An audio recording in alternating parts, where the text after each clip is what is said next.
Entrevistas.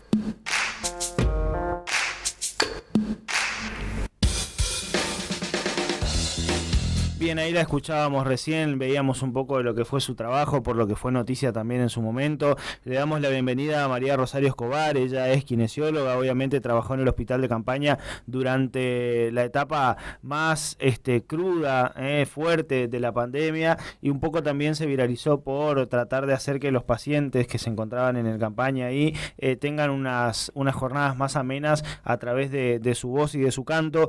María Rosario, ¿qué tal? ¿Cómo te va? Buen día. Fabián y Mariana te saludan aquí desde Litoral Radio, gracias por atendernos. Hola, ¿qué tal? ¿Cómo están? Buen día, ¿cómo andan? Muy bien, y bueno, estábamos haciendo un poquito un repaso de lo que fueron ya hoy estos 4 años de declaración del aislamiento a nivel nacional y todo lo que vino después con la pandemia del COVID-19.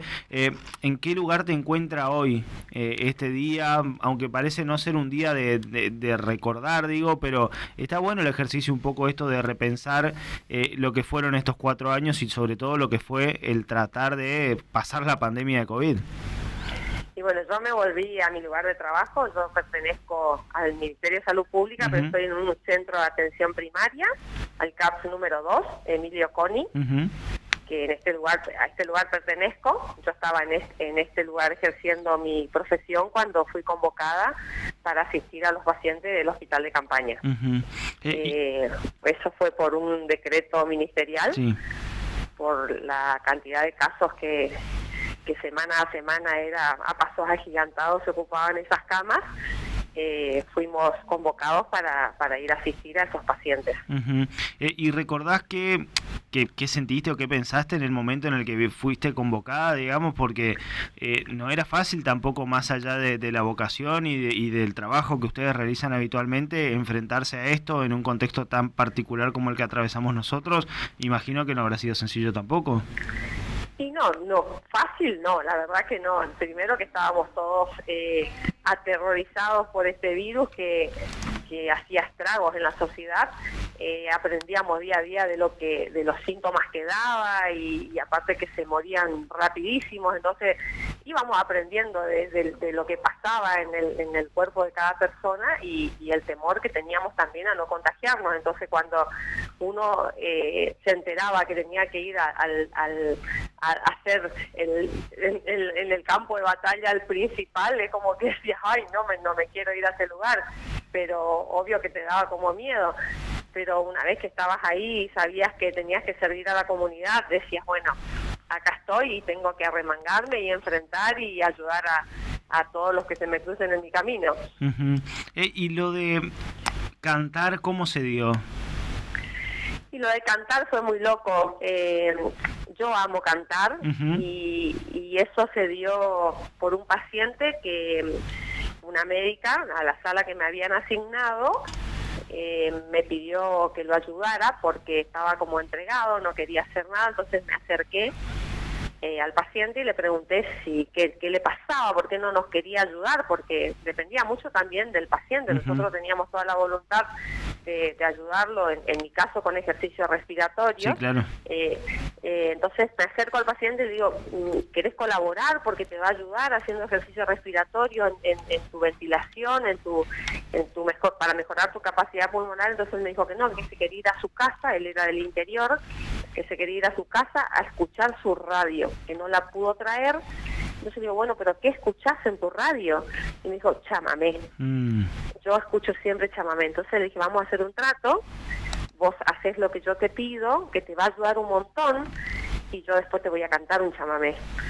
Entonces ahí fue que hicimos ese trato, fue una cosa de vos me das y yo te doy, y así surgió la Charo cantando. Entonces es como que apareció esa faceta mía, que también es un placer hacerlo, porque amo esas dos cosas, cantar y mi profesión. Entonces era el combo perfecto. Hicimos lo que tenía que hacer el paciente, terminé de trabajar con él, me paré en el medio de la sala, canté, porque él me había pedido Basilio Magos, así que canté ese chamamé que fue el hit del porque la verdad que pasó a ser un hit. Sí. Bueno, me paré en el medio de la sala, canté y vi las caritas de todos los compañeros de esa sala y dije, ¿por qué no hacerlo en el resto de las salas que me asignan por día de guardia? Y así surgió la Charo cantando como una terapia más dentro de la terapia kinésica respiratoria que hacemos los kinesiólogos. Y así fue. Era como una cuotita de cariño, de abrazo al alma que hacía la Charo a los pacientes. Rosario, y me imagino que para vos fue todo una gran sorpresa y emoción pasar de este terror de ir al campaña, contagiarse, ser convocada, a pasar por la Charo cantando y después finalmente incluso que te hayan llamado para La Voz Argentina. Sí, lo de La Voz Argentina fue más que nada un aliento familiar, de compañeros, porque lo de La Voz Argentina fue un concurso como es a nivel nacional, y mis compañeros, sí, tenés que ir a presentarte ahí. Bueno, yo tengo mi familia constituida por 3, pero mi esposo tiene hijos del primer matrimonio, y el hijo de mi esposo me dice, yo te voy a anotar, tenés que ir. Y así fue, fui al donde tenés que anotarte entre el malón de gente y ser de ahí, como es, de toda esa cantidad de gente que va, que te llamen, o sea, no es que vos te vas a anotar y te llaman del lugar. Bueno, o sea que tuve también mucha suerte yo creo que también pesó un poco de la historia, porque tiene mucho que ver eso, ¿no? Claro. De la historia, de todo lo que pasó a nivel nacional y de lo que se viralizó. Y bueno, fue todo un movimiento a nivel sentimental de todo lo que me pasó, de revivir de mi profesión también, porque yo me dedico a niños con discapacidad, entonces era todo una cosa en ese año de la pandemia, a lo que me dedico, lo que pasó con esta viralización de este video. O sea, fueron muchas emociones juntas que las viví, que pasaron estos 4 años, y la verdad que revivo todo a través de videos, de estas entrevistas, qué sé yo, y todavía no puedo creer todo lo que pasé. y no miro cosas y por ahí me emocionan, porque la verdad que pasé cosas lindas, cosas feas, emotivas, tristes, pero la pasamos. La pasamos todos, porque todas la pasamos. Sí, claro. Adentro, afuera, pero sí, la pasamos todos. Y gracias a Dios estamos todos para poder contarla. Por ahí hay gente que no.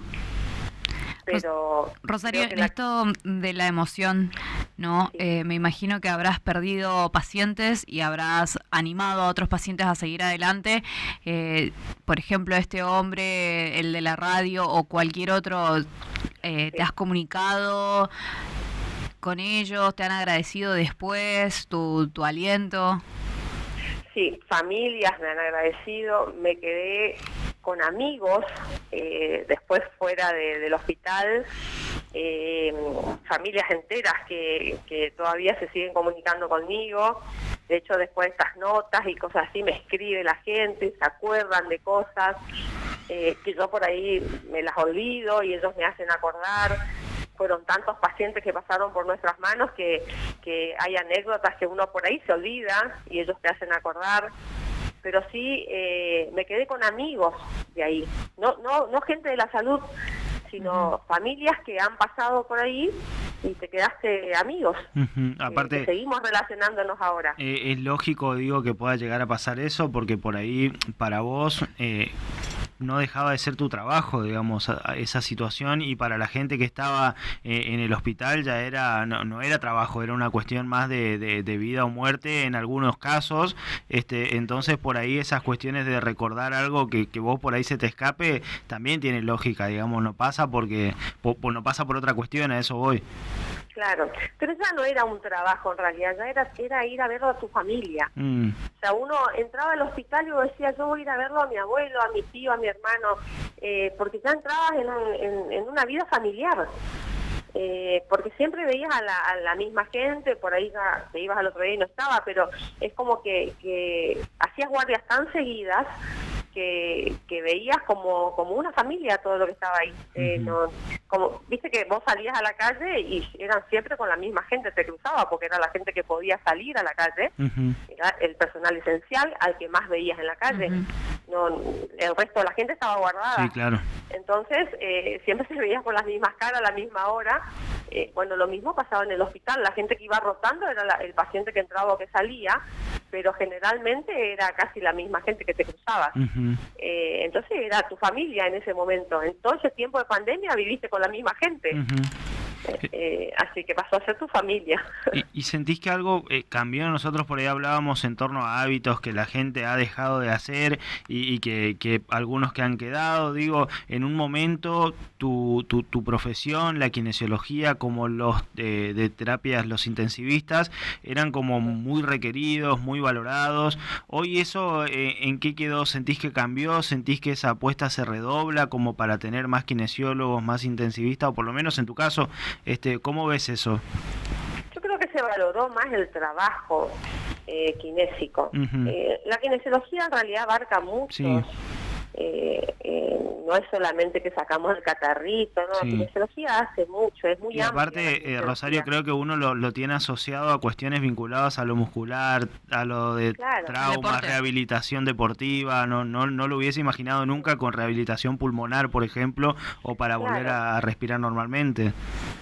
Sí, la kinesiología abarca un montón de cosas, la verdad que es re amplia. Y también se valora en que estamos preparados como un médico. No es el auxiliar de... Exacto. O sea, el kinesiólogo no es el enfermerito, no.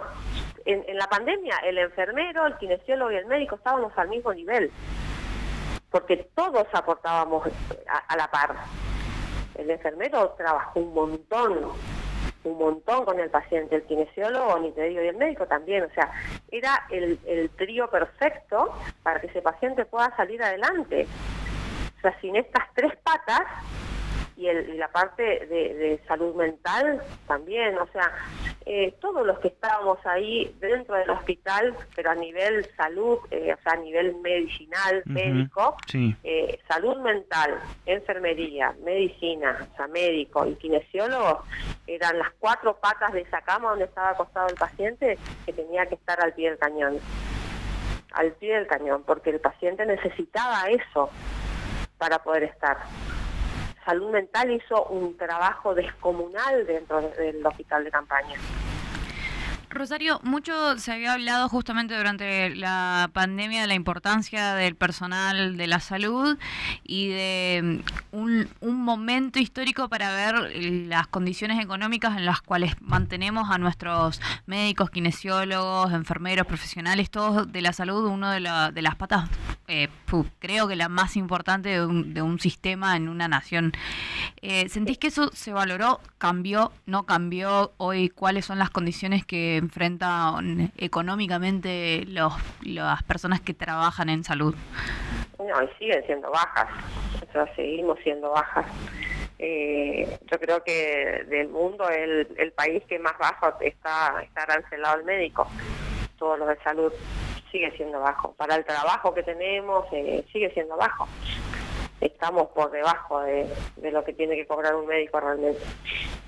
Sí, muy, muy bajo. Estamos cobrando $300.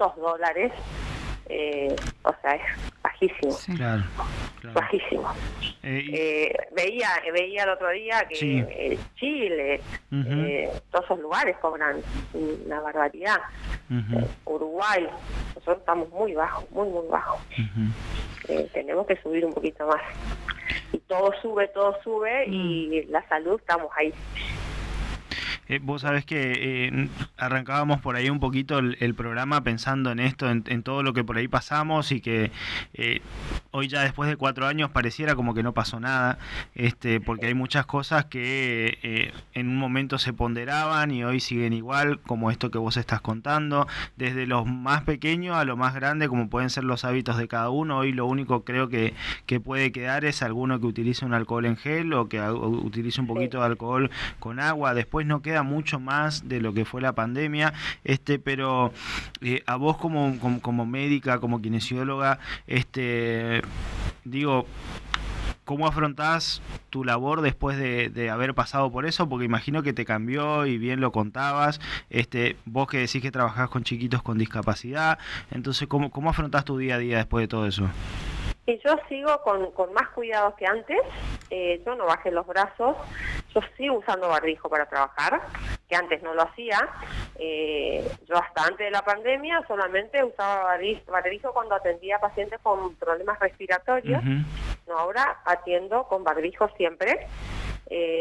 No durante el tiempo que me manejo dentro del CAPS, por ejemplo, a la mañana, pero sigo en la atención propiamente dicha, sí, me coloco barbijo.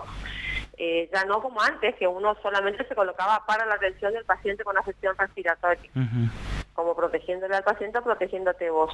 Ahora todo el tiempo estoy con barbijo. El lavado de manos fundamental, me hago mis dosis de vacunas como es para el virus del COVID anualmente. O sea, es como que me cuido, o sea, si el virus del COVID vino para quedarse, o sea, si hay vacunación y es por algo. Entonces, todos esos recaudos tengo ahora, que antes por ahí uno decía, bueno, la antigripal no me la voy a poner este año porque yo me resfrío poco, no. Es como que digo, si están en un calendario, y las tengo que poner. Que antes era por ahí un poco reacia, uno dice, no, ya estoy grande, no lo voy a hacer, no me resfrío mucho y ahora me las hago. Y fíjate que con todos esos recaudos sigue habiendo COVID. Sí. O sea, la gente es como que, bueno, ahora está el dengue de moda. Bueno, el dengue. No, sigue habiendo COVID como dengue. O sea, la gente tiene que seguir tomando conciencia de que los cuidados deben seguir siendo como antes. Obvio que no estamos en una pandemia de COVID, pero siguen haciendo estragos. Entonces, la gente debe cuidarse y debe inculcar al niño en edad escolar que debe tener un buen lavado de manos, que no debe compartir ni el vaso, o sea, cada uno tiene que tener lo suyo. O sea, todas esas enfermedades así contagiosas, lo mío es mío y lo del otro es del otro. Ese tema del mate, que vamos por todos lados con el mate, no, tenemos que seguir usando lo nuestro. O sea, eso también se perdió. Vos vas a los lugares así y todo el mundo toma el mate, todo el mundo toma el tereré. Sí. Entonces, no, tenemos que volver a cuidarnos como antes. No siempre porque hay una pandemia, ahí comenzamos otra vez con los cuidados. Rosario, muchas gracias, muy amable por tu tiempo y bueno, nada, agradecerte también por todo el trabajo que hicieron ustedes en su momento y ojalá que volvamos a retomar el contacto para seguir charlando. Bueno, muchas gracias por llamarme, muchas gracias por hacer acordar a la población que pasamos una guerra, que la superamos y que ojalá nunca más pasemos por esto. Ojalá que no, gracias. Ojalá nunca más, muchas gracias. Hasta luego. Hasta luego. María Rosario Escobar, ella es kinesióloga, en este momento está ahí en el SAPS Conin y fue convocada en su momento para integrar lo que era el naciente hospital de campaña, teniendo en cuenta, bueno, la gran cantidad de casos de COVID-19 que se estaban registrando y la particularidad en la que se encontró con un paciente que prácticamente estaba rendido y que lo único que quería era irse a su casa y escuchar su radio hasta que baje los brazos completamente, y ella le dijo, bueno, ¿qué te gusta escuchar? Chamamé. Empezó a cantar un chamamé que él le pidió y ahí un poco se viralizó, un poco cambió también su manera de llevar adelante un trabajo que imagino que no habrá sido nada sencillo, ni siquiera por el estar ahí, sino que, como bien decía ella en un momento, el